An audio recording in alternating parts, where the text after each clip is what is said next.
Guardian angel peace mission സെന്ററിൽ Christmas carol സന്ധ്യ. Bliss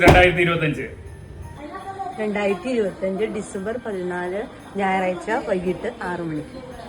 guardian angel care charitable society സ്ഥാപകനും പ്രസിഡന്റുമായ അഭിമന്യ എബ്രാഹാം സേവേറിയസ് വലിയ തിരുമേനി അധ്യക്ഷത വഹിക്കുന്ന യോഗത്തിൽ മുൻ additional chief secretary Shrimati Aruna Sundararajan ഉദ്ഘാടനം ചെയ്യുന്നു.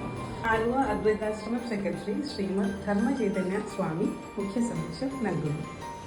വിവിധ ക്രൈസ്തവ സഭയിൽ നിന്നുള്ള കൊയർ കരോൾ ഗാനങ്ങൾ അലങ്കരിക്കും. പീസ് മിഷൻ സെന്ററിൽ വെച്ച് നടക്കുന്ന കരോൾ ഗാന സന്ധ്യയിലേക്കും പീസ് മിഷൻ 8ാം വാർഷികത്തിലേക്കും ഏവർക്കും സ്വാഗതം.